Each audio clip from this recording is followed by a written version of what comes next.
Star Trek. Q versus Organians, technology versus biology. And what about Earthlings? Star Trek is the standard that all other sci-fi shows are compared to. The appeal of Star Trek's fiction, past and present, might be that it's rooted in actual theoretical science, faster than light travel, transporters, silicon-based life forms. Many people may disagree with this, but faster than light travel is much more possible than silicon-based life, at least complex life. I'm not too sure about time travel, but it could be possible. If we consider that our sun is one of the oldest third-generation stars in the Milky Way, and it's in the narrow galactic habitable zone, and Earth is also in a rare solar habitable zone, then Earthlings may very well be the elders of the galaxy. I don't see any extraterrestrial, self-replicating von Neumann machines stuck to my fly swatter. We may truly be the first life forms anywhere to ultimately break the time barrier. The thing to remember about Star Trek is that it's designed to entertain a general audience, and inconsistencies, incongruencies, and discontinuities abound for the sake of not getting canceled. This is my segue into the topic of technology versus biology. Star Trek has two tech versus bio stories going on.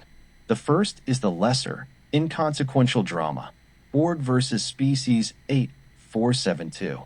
According to what has been mentioned during various Star Trek episodes, the Borg have been around for either 1,000 years or as far back as thousands of centuries. Let's not be too critical. As I've mentioned, movies and television series sometimes need to be inconsistent to keep an interesting story moving and profits flowing. My gripe is that Earthling technology has already surpassed the Borgs in the form of commander data.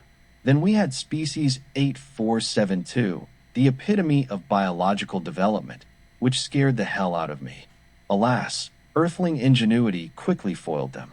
I think the writers had the workings of great space monsters, but they jumped the gun and made Species 8472 irrelevant way before their time. Next, we come to the heavy hitters, the Q and the Organians. Let's first get the Dowd out of the way. The Dowd were immortal beings who could do just about anything. Kevin the Immortal Dowd created tangible illusions, in other words real things, and he disintegrated 50 billion Husnock, but he couldn't resurrect his wife Rishon. It was a standalone episode, and all the guilt and secrecy in the story strongly resembled a retelling of Macbeth. Years before, the Star Trek writers recreated the taming of the shrew. A young France Nguyen played the shrew. She was adorable in South Pacific and Satan Never Sleeps. The real organic champions of Star Trek are the Organians, organics. It has been mentioned in articles and even a book, All Our Yesterdays, the time travel sourcebook, that the Organians achieved in corporeal bodies 22 million years ago. During the episode Errand of Mercy, Claymare stated, "No one has died here in uncounted thousands of years." A little vague, but acceptable. Still, how does someone become incorporeal? Well, it's not easy, and it may not be possible or even helpful. On Earth, humans obtain energy by combining glucose and oxygen. Practically all cells contain mitochondria. When a molecule of glucose reacts with oxygen in the mitochondria, water, carbon dioxide, and energy are produced. There are many simultaneous mitochondrial reactions in each cell, and the energy is transported throughout the entire cell on ADP molecules. When an ADP gets to its destination, a phosphorus atom gets released from the ADP tail. This release liberates a small amount of energy to the destination zone, and then the ADP, minus a phosphorus atom and now called ADP, returns to the mitochondria to get a refill. How will humans ever evolve away from this? We are not talking about potential laboratory alterations. If we never artificially tinker with the human body, then what will eventually replace glucose and oxygen? The mitochondria were once oxygen-breathing bacteria that were incorporated into animal cells billions of years ago through a process called endosymbiosis. It's a design that works. We may eventually grow heads with brains as big as watermelons, but we will always be guided by our mitochondria. Unless, of course, we artificially change things. Still, that doesn't mean the Organians had the same mitochondria. Let's assume that Organians originally developed mitochondria that drew energy straight away from photons and not from glucose and oxygen. It's not far-fetched. Something like photosynthesis, but without chloroplasts. A method of directly extracting energy from photons with many more mitochondria per cell than plants have. Animals average about 1,500 mitochondria per cell, while plants average about 350. I have a personal notion that all matter and energy is composed of whatever photons carry, but that's for another discussion. Anyway, it's possible that beings, such as Organians, initially used their home stars as sources of photons, directly fueling their versions of mitochondria, thus energizing their entire bodies. They may have started with many more mitochondria per cell than human cells contain. Through evolution, where complex derives from simple, a terrible violation of somebody's law, the Organians and others could ultimately have developed terawatt mitochondria, synergizing to manifest gigawatt bodies. Eventually, each Organian, let's stick with just Organians, would become a giant photon, a massless energy carrier, but with mucho intelligence. Therefore, the Organians are the apex of purely biological evolution. Now for the Q for quantum, the ultimate in technology.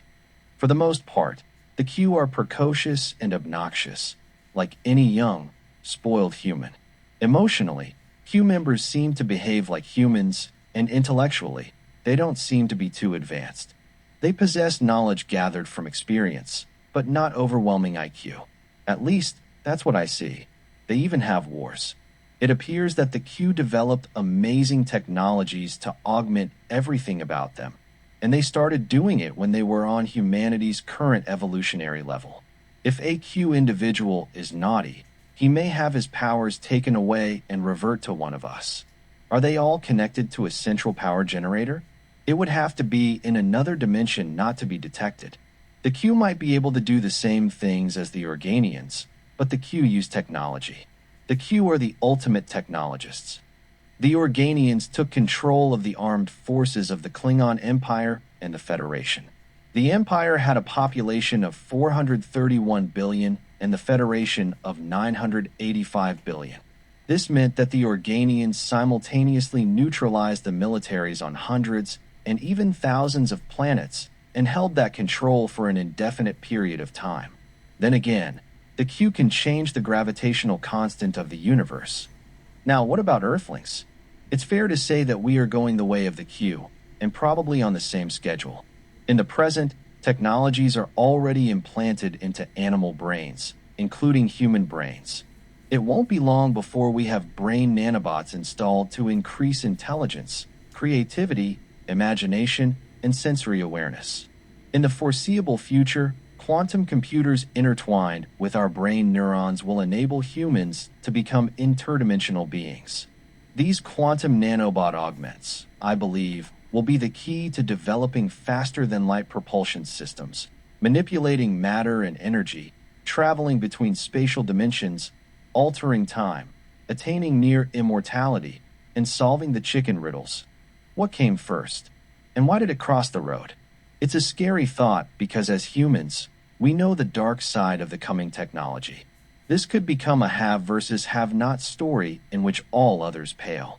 The emotional evolution of the Organians kept pace with their biological transcendency, and the end result is a peaceful, caring, yet appropriately indifferent species. The Q are emotionally immature and have adolescent reasoning. They do all the things adult children do. Some are more serious than others, but this also describes Earthling children. At this point in time, no one knows what will happen when quantum nanobot augments are instilled into human brains. Although these nanobots may become part of our DNA, our brains may decide not to express them, and they become additions to the dormant virus heap. So, the possibilities coming from quantum nanobot implants range from nothing to omnipotence and everything in between.